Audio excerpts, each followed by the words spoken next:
J'ai le plaisir de recevoir aujourd'hui à MPCM Stéphanie Glacé. Je suis déjà certain que je vais assez bien m'entendre avec elle parce que en fait, elle adore les mots, elle adore les livres, elle adore la lecture et la psyché humaine. Et puis là, en plus, puisque les femmes sont plus parfaites que les hommes, l'amour de la nature. La première question que je lui pose, je vais corser un peu la difficulté parce que j'ai appris que ça avait été une grande lectrice.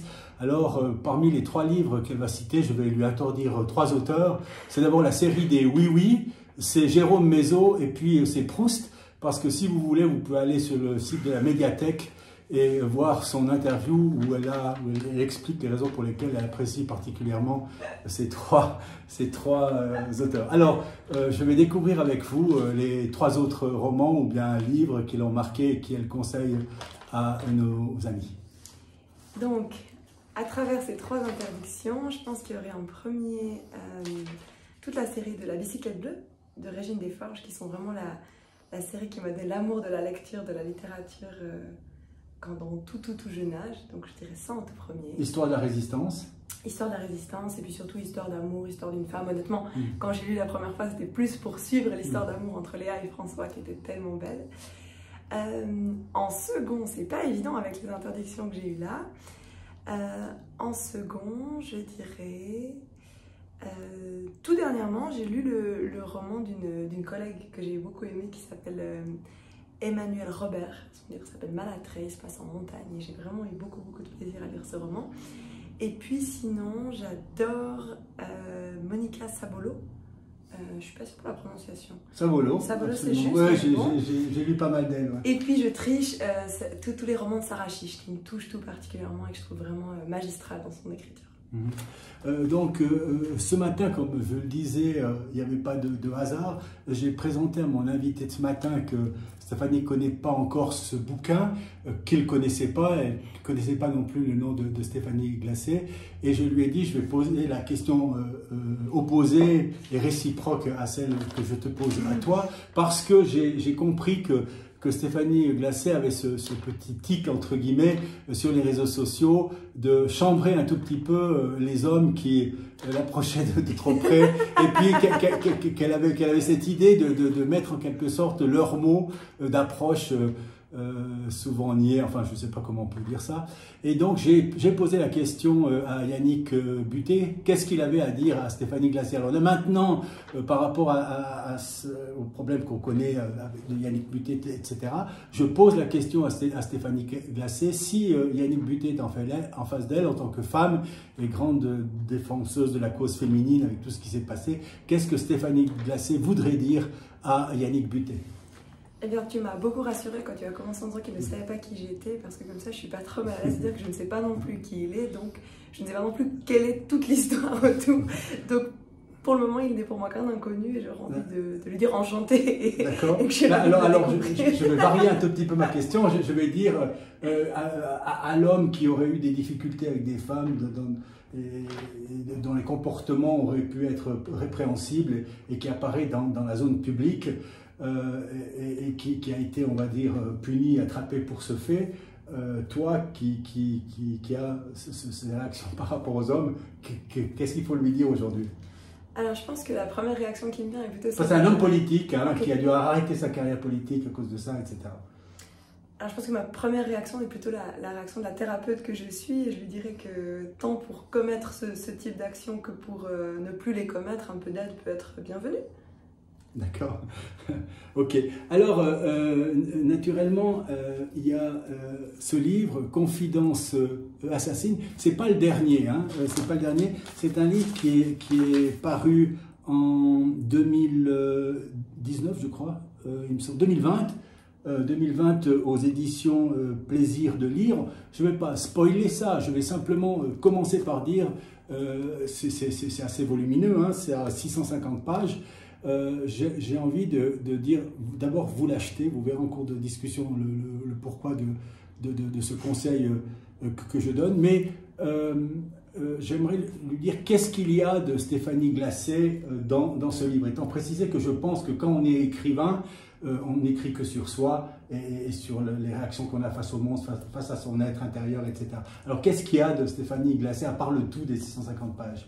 Alors, je pense qu'il y a à peu près tout mon cœur, tout mon âme et tout mon rêve d'écrire parce qu'il s'agit donc de mon premier roman et je l'ai écrit quand j'avais 24 ans et donc ça faisait à peu près 19 ans au bas mot que je rêvais d'écrire, donc que j'emmagasinais des expériences, des rencontres, des vies, des émotions. Et je pense qu'il y a donc à peu près tout de moi à cet âge-là dans ce roman-là. Et alors maintenant, dans le scénario, qu'est-ce qu'on peut dire au lecteur qui pourrait l'accrocher et qui pourrait demain aller dans sa librairie préférée et puis choisir de lire Confidence assassine? Eh bien, Confidence assassine est peut-être une parodie de roman policier dans le sens où l'intrigue policière, elle est existante, elle est, j'espère, stimulante et dynamique, mais la réalité de l'intrigue, c'est davantage de plonger à la rencontre des personnages qui sont des personnages humains dans toute leur beauté, dans toute leur vulnérabilité, qui sont des personnages que moi j'aime tous autant qu'ils sont, de tout mon cœur. Alors j'allais dire ton préféré, ta femme préférée dans ce roman-là. C'est Adèle. Adèle, c'est donc une femme dont on suit. Le roman, il est articulé en deux parties. Et l'une des parties, c'est une enquête contemporaine qui se passe donc aujourd'hui de l'époque, où on tente de comprendre qui a bien pu tuer Juliette. Et puis la seconde partie, en fait, on démarre 1900. Juste en 1900. Et c'est la naissance d'Adèle. Et on va suivre sa vie. Et c'est bien souvent dans sa vie qu'on aura des réponses. Et pour moi, c'est vraiment mon personnage favori, et c'est également en fait un personnage qui s'est créé une place dans le roman, puisqu'initialement moi j'avais que une intrigue, en fait je pensais que faire la partie entre roman d'intrigue et roman noir. Adèle, elle devait avoir quelques pages de son journal intime au fil du texte, et en fait c'est vraiment un personnage qui a forcé d'abord la porte de mon esprit et de mon cœur, ensuite la porte du livre pour finalement en prendre plus de la moitié. J'ai écouté hier soir cette petite interview à la médiathèque où tu disais que pour écrire, en fait, des fois, il suffisait d'avoir des très petites périodes. Donc, j'imagine là-dedans, tout d'un coup, la page 135 a été écrite entre 10h et 10h30 le matin, et tout d'un coup, un autre jour, et qu'ensuite, il y avait des périodes plus serrées, plus compactes, plus denses, où les pages s'accumulaient, disons, enfin, j'ai compris. C'est bien ça, la technique d'écriture de Stéphanie Glacé? Alors, moi, j'écris beaucoup en retour. C'est vrai que j'ai un premier jet d'écriture qui est généralement assez rapide et où effectivement ça peut être sur quelques instants, en quelques minutes, en quelques heures. Et puis ensuite, en général, le texte, je le passe et je le repasse et je le repasse, en tout cas 5 ou 6 fois. D'accord. Et est-ce qu'il y a un plan au départ où c'est le jet, où le plan il vient au fur et à mesure de l'histoire? Ou comme certains auteurs, il y aurait 40 pages de plan avant les 650 pages? Non, alors moi je ne suis pas extrêmement technique, la priorité est vraiment pas là dans le geste créateur chez moi. J'ai un plan de l'intrigue. Grossier? J'ai un plan grossier de l'intrigue. Je connais pas la fin, ça c'est sûr que quand j'ai commencé je ne savais pas qui avait tué Juliette. Donc en fait ce sont ensuite les personnages. Le plan permet aux personnages de s'installer, de prendre leur ampleur, de prendre leur place.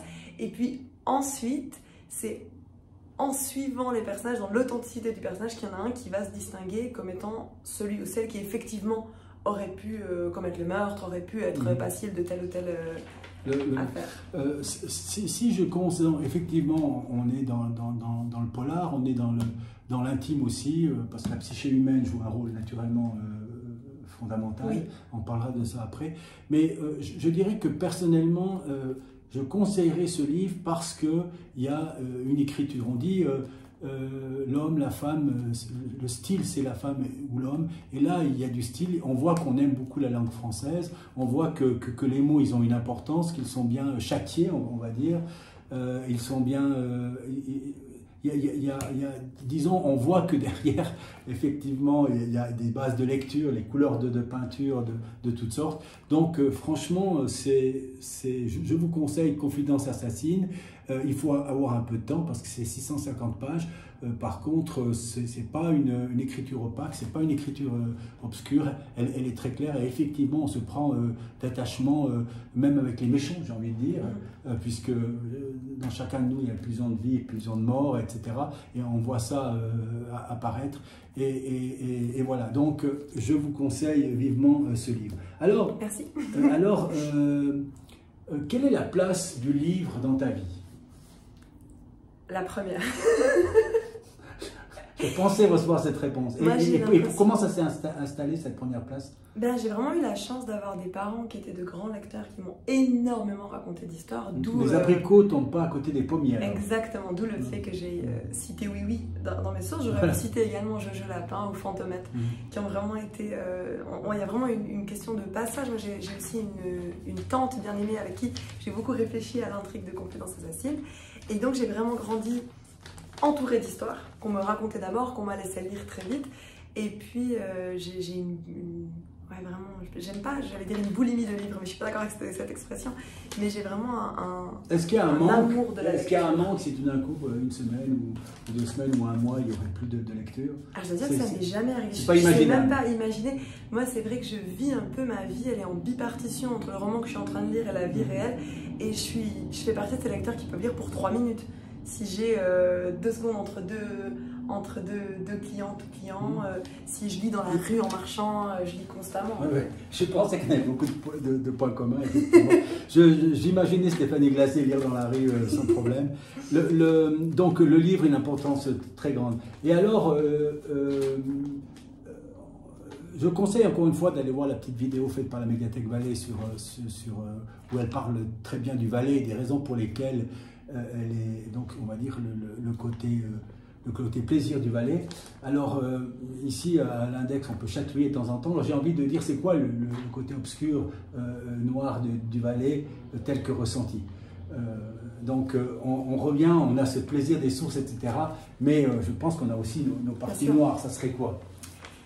Ben, tout d'abord, si je suis revenue, c'est parce que je suis quand même partie. Et c'est vrai que moi, je fais partie de ces jeunes qui, dès l'adolescence, se sont dit que jamais ils reviendraient vivre en Valais. Parce que moi, j'ai beaucoup souffert de ce côté mentalité de clocher, moi, je viens d'une famille qui n'était pas spécialement intégrée selon les codes Nindo-Nindar de Ninda. Oui, on peut dire aussi, alors, tous les Valaisans de la vallée devraient acheter ça, puisque effectivement, Ninda joue un rôle très important, la montagne et tout ce qui se passe là-haut. Et je crois qu'effectivement, les Valaisans de toutes les vallées se retrouveront dans certains passages, des descriptions ou des comportements des personnes, etc.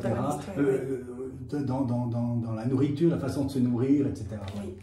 Alors c'est vrai que moi, un de mes premiers, puisque tu parles de ça, un de mes premiers points de tension avec le Valais, c'est beaucoup le Valais des chasseurs. En fait, c'est le rapport à la nature des Valaisans, de certains Valaisans, mais puisqu'on dit qu'on parle des côtés sombres, qui moi me choque, et l'exploitation en règle générale de la nature comme une entité non vivante de laquelle on tire ce qu'on a à tirer sans beaucoup de gratitude. Pour moi, c'est quelque chose de très douloureux à côtoyer. Dans les côtés sombres du Valais, pour moi, il y a une forme de soumission, qui y a sûrement ailleurs aussi, hein, mais que je constate spécialement ici, à la rumeur, au ragot, à la réputation, aux plus puissants, aux plus riches, à une forme de religion qui n'est pas la mienne également. Et la femme, le comportement du Valaisan par rapport à la femme, est-ce qu'il est similaire ici ou dans le lieu où tu as fait tes études? Je crois que c'est à Fribourg. Oui, alors c'est vrai que moi j'ai eu l'occasion d'habiter en plusieurs endroits. J'ai souvent l'impression qu'en Valais, il y a une forme de retard volontaire sur pas mal de points et de prise de conscience, parce que ça permet à des majorités de se complaire dans une forme de confort, de beauté en touche, en faisant passer certains comportements pour de l'humour ou des habitudes ou des... Et donc je pense qu'il y a en tout cas une forme de retard. Je dirais pas qu'il y a quelque chose de pire ici qu'ailleurs, mais je pense qu'on se complaît dans certains travers en tout cas. Alors il y a quelque chose d'autre qui est très important, semble-t-il, dans ta vie, on va dire du côté de la psyché, c'est l'hypnose. Donc l'hypnose, alors je vais la critiquer. Est-ce qu'elle est dans le côté du côté de la suggestion? Est-ce que l'hypnose est du côté de la suggestion? Alors, est-ce que quelque chose n'est pas du côté de la suggestion? D'accord. Freud a abandonné l'hypnose où il avait approfondi. Il a vraiment rencontré l'hypnose? C'est un peu une des questions qu'on peut se poser. Il a rencontré l'hypnose, il ne faut pas plaisanter là. Il a rencontré l'hypnose. Peut-être pas celle dont on parle ici en tout cas. Est-ce que tu es dans le registre de l'hypnose ericksonienne par exemple ou bien, Oui, alors je pense qu'il est difficile aujourd'hui d'être pratiquant d'une forme d'hypnose moderne sans être ericksonien, en tout cas au niveau des valeurs et des préceptes. D'accord. Et alors on va dire le rôle de la thérapeute dans ce moment qu'est l'hypnose. C'est pas un rôle d'intervention excessive. Ah, c'est dans ce sens-là que tu m'en dis. Non, alors vraiment pas. Alors, l'hypnose telle que moi je la pratique, telle que je l'ai apprise, qu'on me l'a transmise, c'est vraiment l'utilisation d'un état de conscience modifié qui va permettre à l'individu de découvrir ses propres ressources. Donc en tant qu'accompagnant, on est peut-être là pour parfois orienter le chemin que la personne va prendre pour aller contacter ce qui est d'ores et déjà en elle. Mais l'orientation du chemin, elle ne va jamais venir d'une idée préconçue ou d'une idée que je me fais de la personne en projetant sur elle mes propres façons de voir la vie ou mes propres cadres ou mes propres schémas de pensée. Il va toujours s'agir d'une synchronisation du thérapeute au client, à la personne, qui va permettre de sentir quels sont les sentiers ou les chemins qui sont les plus justes à emprunter pour elle afin d'aller toucher ses propres ressources, ses propres guérisons, son mouvement intérieur, de rendre son propre imaginaire agissant. Je me suis demandé si on pouvait écrire sous hypnose. Alors je poserais la même question, moi je ne sais pas si on écrit sans être sous hypnose. En fait, pour moi l'hypnose c'est... L'écriture est un état hypnotique? Moi j'ai la sensation que énormément d'actes artistiques, créateurs, sportifs nous emmènent dans des états de conscience modifiés où on canalise des choses différentes, on a accès à d'autres types de nous et où on ne peut pas dire que c'est notre pur conscient qui écrit. Donc moi j'ai pas l'impression d'écrire souvent sans être dans un état de conscience modifié. Le lieu d'écriture, est-ce qu'il est important dans ce contexte-là? Pour toi? Pas pour moi, non. Tu pourrais écrire par exemple dans un restaurant, dans un bistrot avec du bruit autour de toi. Il y a des gens qui ont besoin de leur petite cabane, etc. et d'être dans leur bulle. Ouais. Tu fais pas partie Alors moi, de comme je connais bien du coup mes propres mécanismes de modification d'état de conscience, c'est vrai qu'il y a beaucoup de milieux qui peuvent devenir propices à l'écriture. En fait, si c'est un lieu qui est séduisant d'une manière ou d'une autre, ben je vais pouvoir déjouer les quelques éventuels blocages à modifier l'état de conscience. Et puis alors, ce livre-là, par exemple, il a été écrit physiquement où? Énormément à la médiathèque.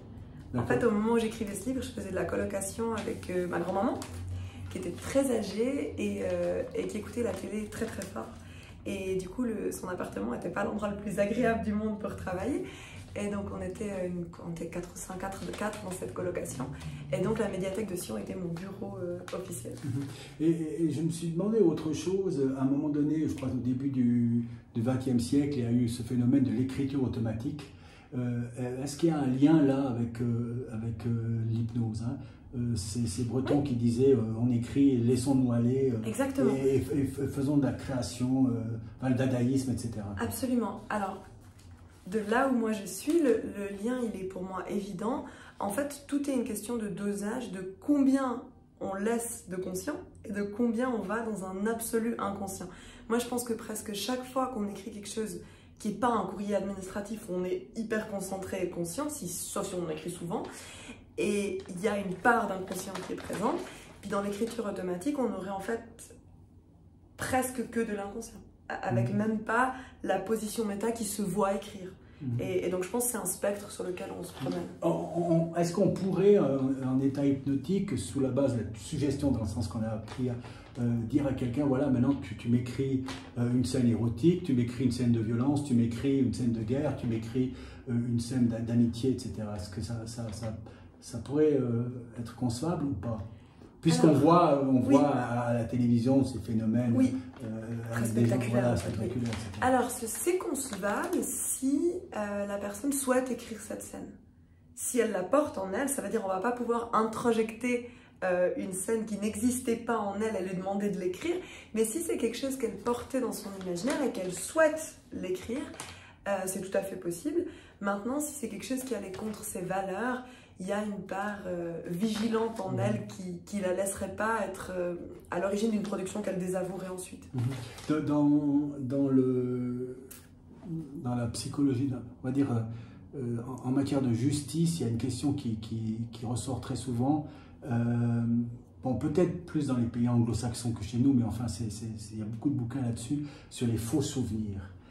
Est-ce qu'à travers l'hypnose, on peut sortir les faux souvenirs? Alors, c'est plutôt que quand on s'engage dans une pratique d'hypnothérapie, on a mis à jour le fait qu'en fait, il n'y a pas de vrais souvenirs.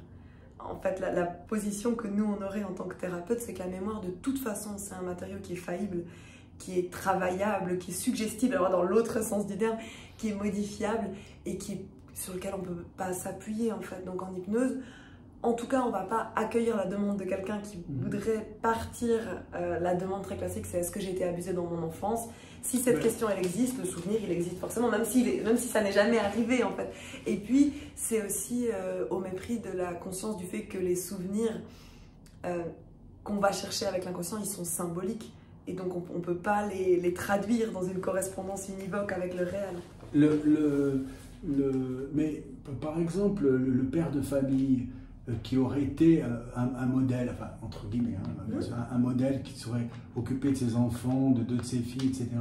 Et qui tout d'un coup se retrouve à 45 ans avec des enfants de 25 ans et une fille qui soudainement l'accuserait d'inceste ou de viol ou de violence très grave et qui est là complètement retourné par la situation et qui comprend plus ce qui lui arrive et qui serait totalement innocent.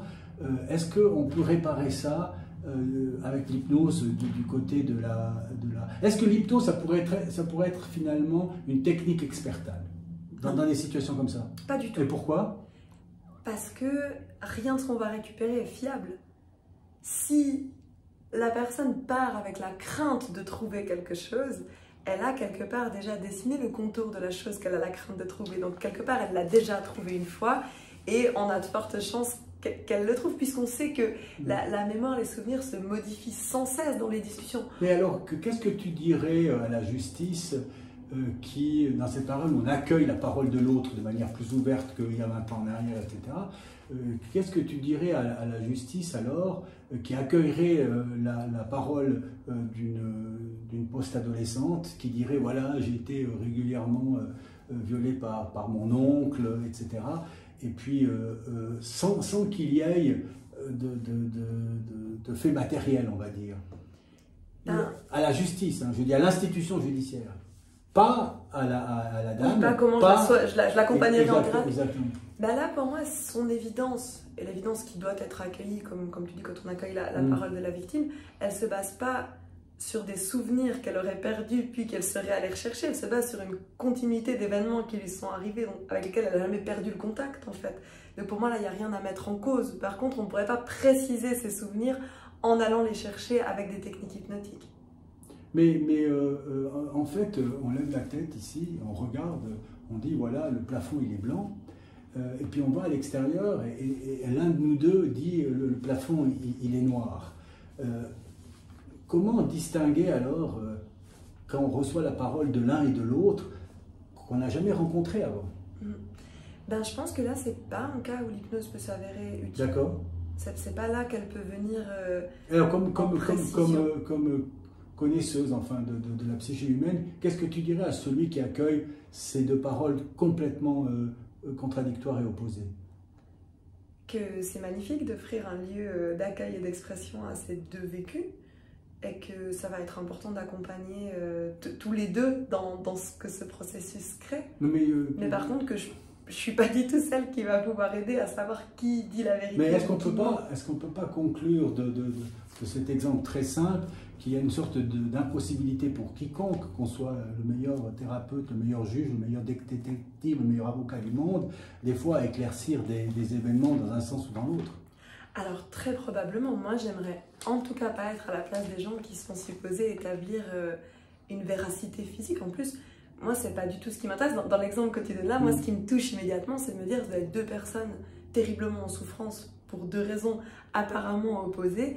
Et afin de leur permettre de très vite redevenir les meilleurs humains qu'ils peuvent être, cette virtualité qui est en eux, bah, y a de beaux accompagnements à construire tant avec l'un qu'avec l'autre. D'accord. Et puis, je me suis interrogé aussi sur l'hypnose enfantine, du côté des enfants. Est-ce que c'est réalisable ça? Je parle des petits-enfants, 6-7 ans. C'est super parce que là où un adulte va changer grâce à l'hypnose et ensuite questionner son changement parce qu'il s'est tellement figé dans une identité de personne souffrant de tel trauma, telle phobie, et donc du coup il va remettre de l'énergie dans l'ancien. Un enfant, c'est son métier de changer. Donc en fait il vient avec une problématique, il transforme son rapport à cette problématique et ensuite il repart et il est juste dans dans la joie de skier, en fait. Il va pas casser le dans... Pourtant, ça faisait 2 ans que j'avais cette peur, et c'est bien raisonnable de l'avoir laissé partir, donc il va gagner beaucoup d'énergie. Est-ce que le choix de tes études, je crois, lettres et philosophie, ou bien, ça t'a conduit vers la psyché, ou bien... Oui, alors moi, en fait... Finalement, quelle est ta route vers l'hypnose? Ouais, alors moi, j'étais passionnée par les mots et l'âme humaine. Donc la littérature et la philosophie me paraissaient un plus sûr moyen à l'époque que la psychologie d'aller au contact de ça, parce que je pense qu'on est plus fait de nos propres récits que de mécanismes psychologiques. On dit que chaque homme a son récit, ouais. Le récit de chaque homme, de chaque vie. Exactement. Et à la fin de mes études, j'ai rencontré un professeur de philosophie qui avait aussi étudié la physique, qui se passionnait pour l'hypnose. Bon, j'ai dans ma famille aussi de grands et grandes hypnothérapeutes. Et puis moi, à l'époque, j'étais très rationnelle et je croyais que l'hypnose avait une composante irrationnelle. Donc du coup, j'avais quelque chose qui m'opposait à ça. Et dans ma vie privée, j'étais quelqu'un de très angoissé et j'avais une super compréhension psychologique de tout ce qui m'arrivait, mais ça ne changeait pas. Sans lâcher prise. C'est ça. Surtout pas. Ça me paraissait absolument inutile, puisque déjà en lâchant pas prise, ça ne changeait pas. Comment en lâchant prise, ça pouvait changer mieux. Et puis il y avait cette phrase d'Erickson justement qui dit « il n'y a pas besoin de comprendre pour guérir ». Et je trouvais ça tellement absurde et tellement énervant que je me suis dit « il faut que j'aille voir de plus près qui est cette personne qui peut prétendre des inanités pareilles ». Et il y avait l'influence conjointe de ce professeur qui nous présentait la partie très technique, théorique et organique de l'hypnose en disant vraiment, bah voilà, on voit que telle aire cérébrale est modifiée de telle manière quand il y a telle induction. Donc ça me permettait de comprendre l'hypnose hors de tout fantasme irréel ou non terre à terre. Et puis il y avait de l'autre côté cette envie de comprendre cette phrase-là et c'est comme ça que je me suis passionnée. Et comment ça t'est venu l'idée de faire des lettres? Bon, tu aimes bien les livres, etc. Il y a toujours ce réflexe en se disant oui, mais à quoi ça va me mener dans ma vie professionnelle, etc. Tu as franchi l'étape, tu as fait cette licence en lettres. Quel conseil tu donnerais, on va dire, à une étudiante qui va faire sa maturité et qui hésite, je dirais, je vais exclure les sciences pures parce qu'elle peut-être qu'elle se dira que la physique, les mathématiques, c'est peut-être trop complexe, ou la biologie, et puis elle hésite, je ne sais pas, entre le droit, la sociologie, les lettres et la philosophie. Comment elle va trouver sa route, puisqu'elle a encore toutes les portes ouvertes? Qu'est-ce que tu dirais à une étudiante qui est dans cette situation? Moi, je dirais que les 5 ans sont longs si on ne fait pas ce qui nous passionne le plus. Et donc vraiment d'aller absolument librement vers... Du côté du désir. Vers ce de quoi elle se dit que ça va être merveilleux de plonger là-dedans sans cesse pendant 5 ans. D'accord, donc elle doit prioriser finalement son être, quoi, sa passion. Moi j'ai cette sensation puisque de toute façon, il me semble que quelle que soit la voie d'études, les 5 ans du livre nous forment à devenir de bons professionnels pour après énormément de métiers différents puisqu'on sera... bon pour discriminer l'information, pour faire de la recherche, pour s'autogérer, pour s'organiser. Donc finalement, par après, on a eu l'impression avec pas mal de mes collègues de formation qu'on aille étudier l'histoire ou la psychologie ou les sciences sociales ou la littérature. Le contenu était un peu égal tant que notre cœur et notre esprit étaient conscients et stimulés et que finalement c'était les compétences qui nous viennent de toute façon, qui nous ont donné les métiers qu'on a fait par la suite. Donc j'ai vu que tu étais passionné pour le XVIIe siècle. Le XVIIe siècle, c'est quoi? C'est Molière ou... Ouais. Molière. Moi, c'était le XVIIe siècle mondain, donc c'était vraiment autour de Molière et des salons. D'accord. Et c'est une littérature que je trouve passionnante parce qu'elle ressemble énormément à la nôtre, en fait. C'est une littérature de convivialité, on s'adresse à des femmes, c'est une société très gynécentrique, donc des femmes qui n'ont pas forcément étudié les classiques. Et pour lesquels, du coup, il faut une littérature qui est à la fois belle, profonde, mais aussi touchante, qui stimule l'esprit. Et du coup, j'étais fascinée par les similitudes avec notre société. Alors là, c'est aussi un point, à l'époque, vers 20 ans, j'ai eu des cures de Molière. Et c'est quelque chose, on croit que c'est difficile à lire le théâtre, mais le théâtre, il se lit aussi, et c'est fantastique. On peut naturellement aller voir les pièces, mais lire Molière, je crois que c'est un conseil qu'on peut donner tous les deux à ceux qui nous écoutent. Et puis alors, dans le champ de la philosophie, qu'est-ce qui t'a plu le plus, le référent, disons, par rapport au siècle de Molière? Mais au contenu, je parle du contenu des études de philo. Alors moi, avant d'aller à l'université, j'étais très partisane tous les artistes très noirs qui déconstruisaient le monde. J'aimais Nietzsche, je me sentais vraiment prise par ça. Et puis, bien heureusement, dans mes études à l'université de Fribourg, je me suis vraiment passionnée pour la philosophie antique, donc les présocratiques et puis les philosophes grecs. Gorgias. Ouais, et puis Platon, Socrate, tous les présocratiques également.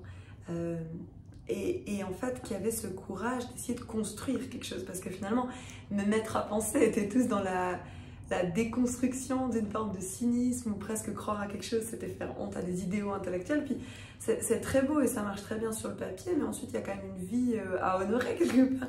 Et du coup, les Grecs avaient ce talent d'être allés à la construction de quelque chose, et puis de moins distinguer en fait la pensée pure, qui finalement, moi, me nourrit pas tant que ça. En fait, le système philosophique, si parfait soit-il, qui tourne sur lui-même, mais qui vient pas rencontrer, comme tu dis, la psyché humaine, ça me nourrit pas.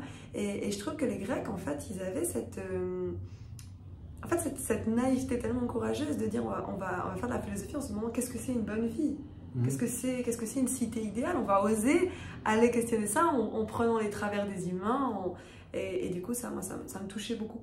Et qu'est-ce que tu conseillerais comme première lecture à quelqu'un qui n'a pas de connaissance de philo pour découvrir un tout petit peu un livre qui pourrait l'amener plus loin? Moi, j'ai découvert la philosophie avec un livre qui s'appelait L'étonnement philosophique de Jeanne Hersch. De Jeanne Hersch, j'ai lu ça aussi. Qui est tout simple, très joli, où c'est vraiment, en fait, elle part de chaque étonnement. D'ailleurs, elle dit que la philosophie, c'est l'étonnement. C'est ça. Et moi, j'ai deux moteurs dans la vie qui sont l'enthousiasme et la curiosité, mais je trouve que prendre comme moteur l'étonnement, c'est très beau également. Et c'est une introduction assez stimulante et que je trouve à la fois accessible et quand même qui peut mener vers la suite. D'accord.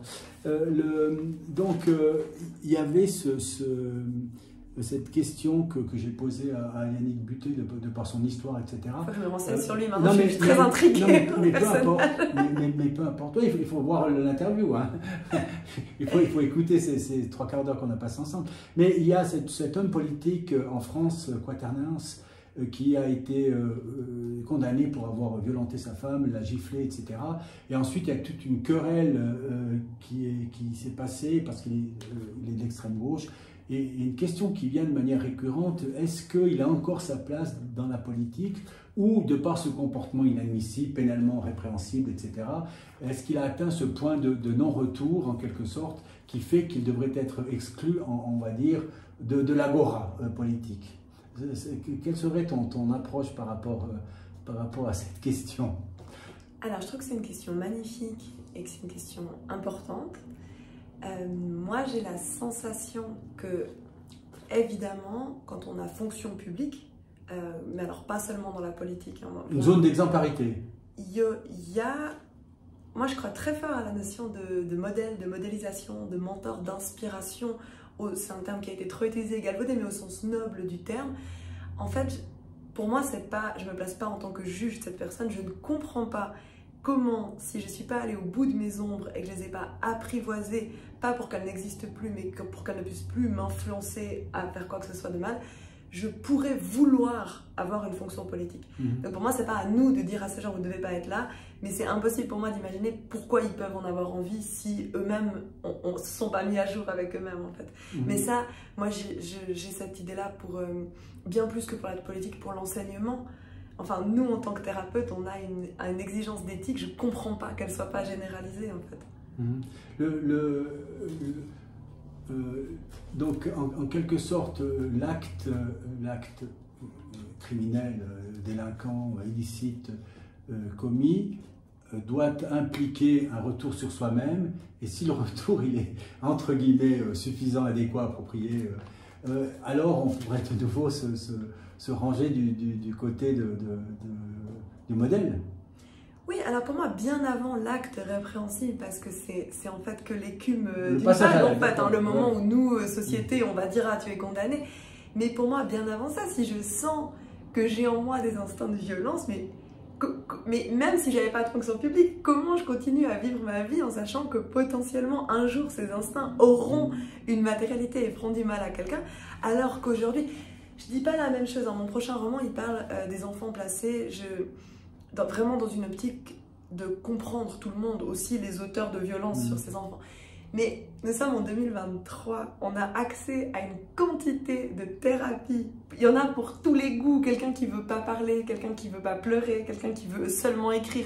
Je comprends pas comment on peut encore faire porter notre mal-être à qui que ce soit d'autre sans se prendre en main, et à plus forte raison si on a une responsabilité quelconque dans le monde. Alors cette absence de compréhension, c'est ça, absence de compréhension, on ne comprend pas pourquoi il y a ce raisonnement de dire j'y vais quand même et je travaille même pas sur moi, etc. Ouais. Mais en réalité, nous savons, même si on est éloigné de la chose publique, que ça se passe tous les jours dans tous les pays du monde, etc. Chez nous, on va aller pas moins qu'ailleurs, dans des circonstances différentes, etc. Mais ça se passe quand même. Donc, est-ce que finalement, on se dit, bon, ça se passe, et on lève les bras face à ce phénomène, où on dit, ben voilà, l'état de droit a fonctionné, dans le sens, il a été condamné, qu'il veuille faire un retour sur lui ou pas, finalement, on s'en balance. Et on lui dit continue ta route, et si ta route te mène de nouveau au Parlement, allons-y comme ça. Alors, pour moi, non, cette deuxième option-là n'est pas imaginable ou pas positive. Par contre, j'étendrai l'exigence. Ça veut dire que je trouve qu'aujourd'hui, on saute particulièrement sur un certain type de faits ou de problématiques. Et... Pour être clair, on saute, ça veut dire on les cache, on les met sous le tapis, c'est ça ou bien? Oui, où on va... Je trouve que chaque époque a ses condamnations. En fait, il y a des choses qui étaient très acceptables à un certain moment qui sont devenues inacceptables aujourd'hui. Pour moi, en tant que société, on se doit de protéger notre fonction publique de toute personne qui n'est pas alignée à lui-même. Parce que si nos puissants ne sont pas des gens qui sont dans leur cœur, qui sont dans leur alignement et qui vont bien, on ne peut pas crier que notre société a le mal. Par contre, je ne serais pas à dire qu'il faut l'écarter lui plus qu'un autre. Il faudrait faire un travail de fond sur qui on laisse nous emmener en fait. Mais je pensais, en interrogeant ce matin Yannick Buté, je pensais à un gars de Haute-Savoie qui a été ministre et qui a eu des lourdes condamnations pénales. Et lorsqu'il est revenu, c'était un ancien maire de Grenoble, député parlementaire, lorsqu'il est revenu dans la zone publique, je veux dire, il a été accueilli avec triomphe. C'est comme si, en quelque sorte, le citoyen s'éloignait de ces critères éthiques que tu as magnifiquement expliqués tout à l'heure. Comment réagir face à ça, alors? Moi, j'ai l'impression qu'il y a quelque chose à réenchanter. Mais je dis, on pourrait vraiment me penser très naïve quand je dis ça, c'est pas ça. Nos élites, pour moi, doivent nous émerveiller. Et évidemment, en fait, ça fait si longtemps qu'on n'a pas été émerveillés par nos élites que... Je sais pas si j'ai bien compris ce qu'elle vient de dire. Donc, Stéphanie Glacé vient de dire, nos élites doivent nous émerveiller. C'est bien ça. Donc, écoutez. Nos élites doivent nous émerveiller. Et je pense qu'en fait, ça fait si longtemps qu'on n'a plus pu vivre ça, de juste dire cette personne que politiquement j'élis, par exemple, et que je place à la tête de quelque chose, et quelqu'un à qui je confierais ma vie les yeux fermés, en fait, et quelqu'un que j'aimerais suivre, qui m'inspire, qui me donne envie d'être une personne meilleure. Ça fait si longtemps qu'on n'a plus eu ça qu'en fait, il y a une forme de cynisme globalisé, et je pense que les citoyens qui accueillent quelqu'un en qui ils ne croient plus au niveau des valeurs, mais là... C'est le signal de ça, c'est le signal de perte de sens. J'ai interrogé Yannick Buté, qui a une histoire complètement différente de la tienne, sur la notion de justice. Il a immédiatement dit la justice, pour moi ça n'existe pas, maintenant j'utilise le mot institution judiciaire, alors à laquelle il a été naturellement confronté. Moi, ce que j'ai envie de demander à quelqu'un qui est en dehors, on va dire, qui est une citoyenne du monde, citoyenne du Valais, citoyenne du Valais roman, on va dire, c'est quoi le regard que tu portes sur ce que doit être ou ce qu'est l'institution judiciaire dans notre coin de terre? Peut-être tu n'as jamais eu accès, peut-être tu n'as pas l'avis. Non, alors moi je travaille beaucoup par exemple avec la LAVI, donc... D'accord, ça c'est une partie... voilà, non mais je te dis ça pendant que j'ai souvent préparé tant des victimes que des coupables aux séances à venir, donc c'est un monde que je connais, des préparations de coulisses en fait. Tout à fait, oui. Mais j'ai l'impression de tourner un peu en boucle dans mes réponses. Mais pour moi, ce qui devrait être, c'est... Je ne crois pas très fort à une justice punitive ou à une justice... sanctionnante, voilà, c'est très bien dit. Et pour moi, il n'y a que des gens qui souffrent, en fait. Il y a des gens qui sont responsables du fait de souffrir et de ne pas prendre en main leur souffrance. Et s'ils vont trop loin, bah, effectivement, quelqu'un d'autre doit poser quelque chose. Mais fondamentalement, je trouve que la justice ne pose pas assez un regard de compassion et d'empathie sur les gens. Est-ce que c'est faute de temps? Parce que quand on est thérapeute, on sait que le temps a une importance énorme dans la gestion relationnelle, dans tout ce qui est... non? Je suis pas sûre d'être d'accord. D'accord, bon, c'est ça, bien alors. Pour moi, c'est une question de qualité de présence. On peut... Moi, par exemple, je fais des séances non remboursées. Donc, ça veut dire qu'on va essayer d'aller, bien sûr, de donner l'espace, de donner le temps, mais d'aller quand même dans l'efficacité le plus rapidement possible pour des personnes qui payent leurs séances de leur poche. Ce qui veut dire que si quelqu'un vient, on se rencontre, moi je me dis qu'après 10 minutes, il faut que cette personne soit suffisamment à l'aise et se sente suffisamment en sécurité et me sente suffisamment présente pour raconter tout ce qu'elle aurait à raconter, aussi intime, profond ou sombre que ce soit. Et en général, c'est ce qu'on peut créer comme climat par la qualité de présence. Et moi, j'ai l'impression que le regard qu'on porte sur les gens, même si on n'a que quelques minutes pour le porter, il change vraiment les choses. Là, voilà. Donc là, c'est l'écoute qui est essentielle. Comment apprendre à écouter? Pour moi, la première étape, c'est d'apprendre à revenir en soi. Donc, si je suis complètement dissociée ou dans 20 dossiers ou complètement ailleurs, je ne peux pas être là pour moi, donc je ne peux pas être là pour l'autre. Donc, c'est d'abord de se rappeler qu'on a un corps. En fait, on est beaucoup d'humains, on croise beaucoup dans les rues d'humains flottants qui ont oublié qu'ils ont un corps physique. Donc, faire la paix, pas avec la forme de son corps physique ou sa silhouette, mais avec la corporéité qui est la nôtre, être capable d'être installé à l'intérieur de soi, ce qui peut paraître très ésotérique, mais ça veut juste dire réaliser si on respire ou si on ne respire pas, réaliser comment on se tient, avoir une posture qui aide à l'ouverture. Et puis, une fois qu'on est chez soi, avoir la pleine volonté d'être complètement avec l'autre. Et pour moi, la clé de tout ça, c'est la position basse, c'est de voir l'autre comme un mystère. C'est en fait, je ne sais rien de lui. Et donc... plus je le regarde de tous mes yeux, je le capte de tous mes sens et je l'entends de toutes mes oreilles, plus je vais avoir des indices.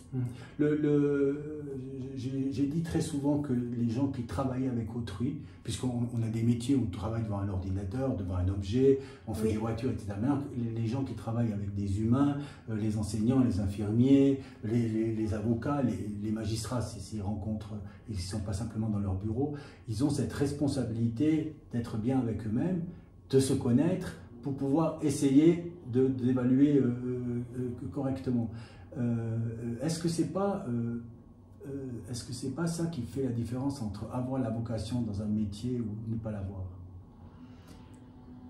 Peut-être que initialement, si on a la vocation, on va faire ce travail volontiers.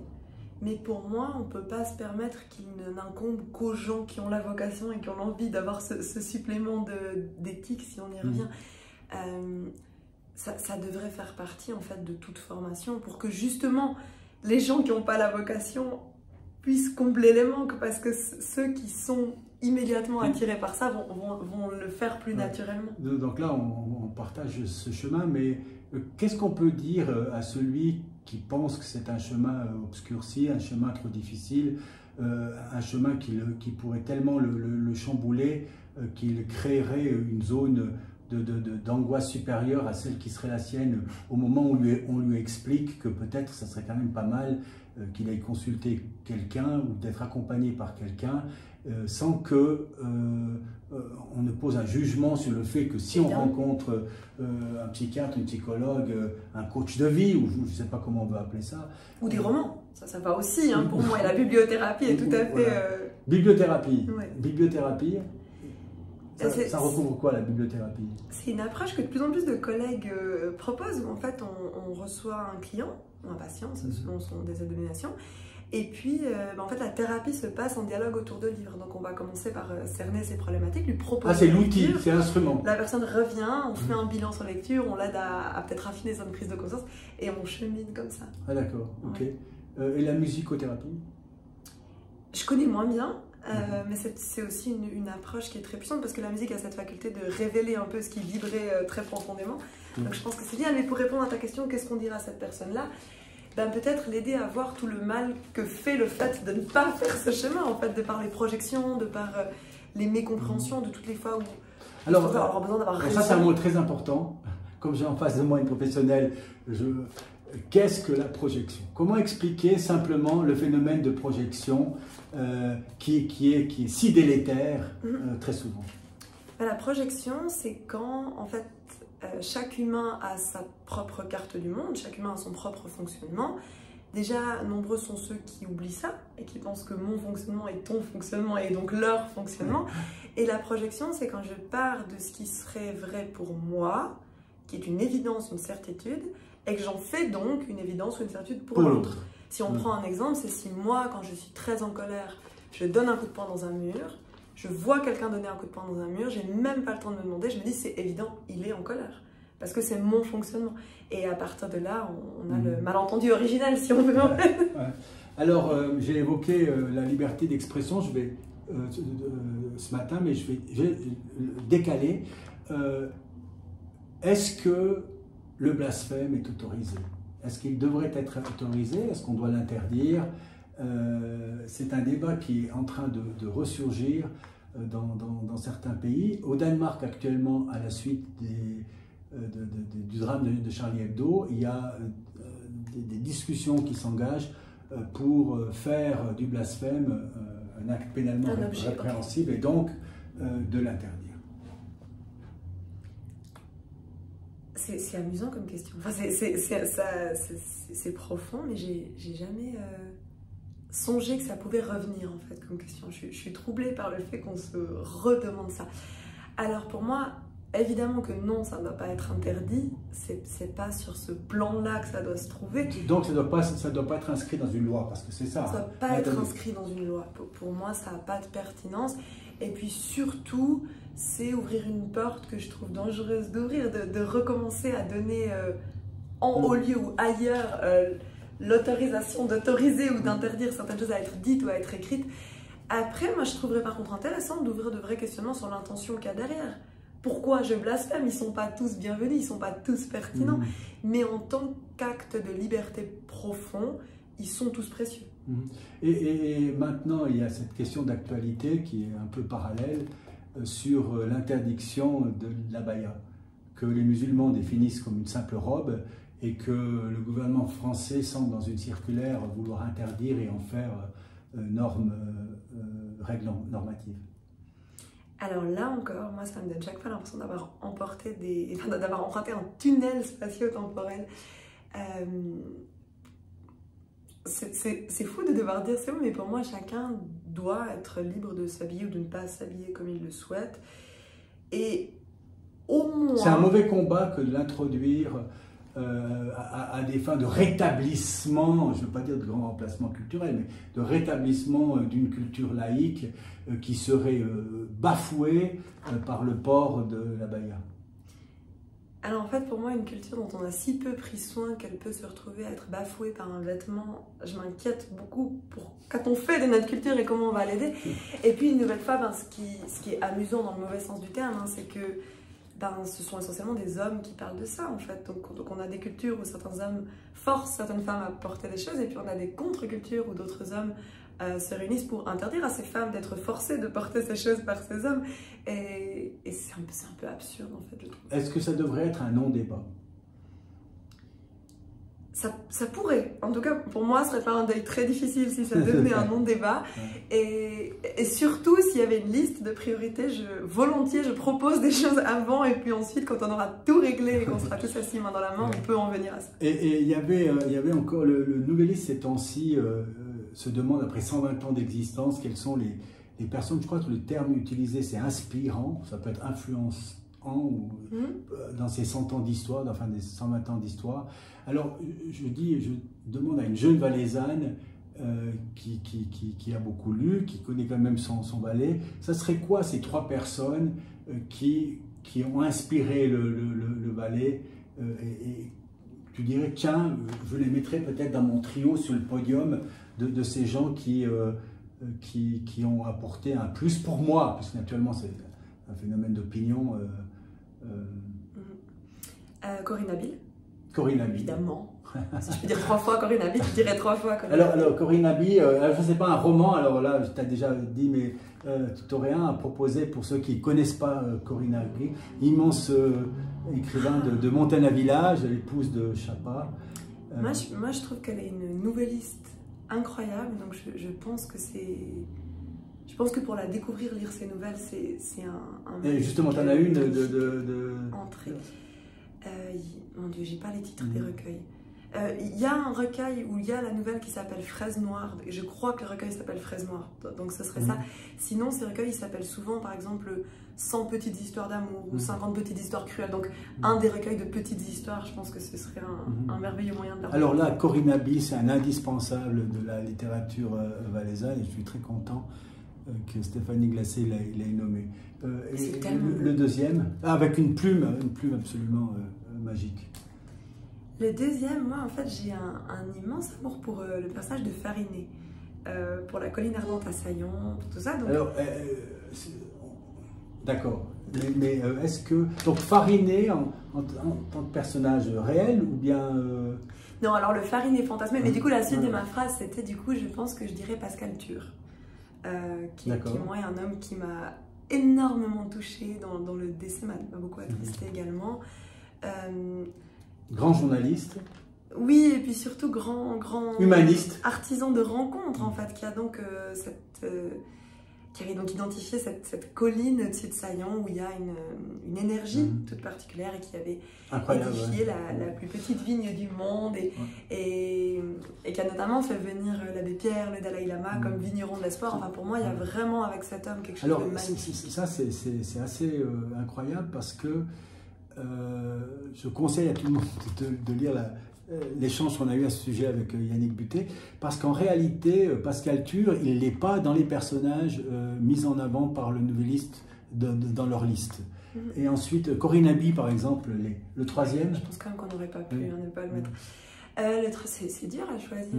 J'ai vu, et ça m'a fait très plaisir parce que je l'aime énormément, que Noémie Schmidt faisait partie des... Alors là, on est dans la jeunesse.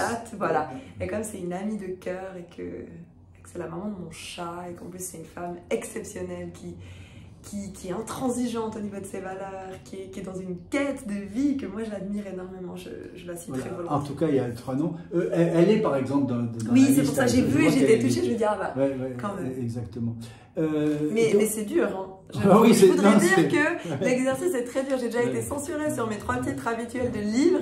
Je trouve que citer 3 personnes et seulement 3, c'est vraiment pas facile. Alors, comme tu nous as fait le cadeau d'accepter cette invitation, j'ai compris que c'était un cadeau que de lire un passage de Stéphanie Glacé. Alors j'ai pris un passage, c'est pas pour spoiler, hein, puisqu'on est...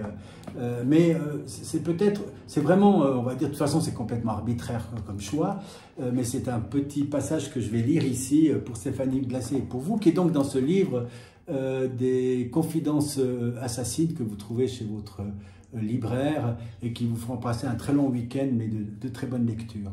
Dans le journal qu'elle écrivait, lui semblait-il depuis toujours, elle tentait de faire face à son crime. « J'ai tué quelqu'un ». Cette phrase lasse, sans nerfs et sans colère, la désespérait.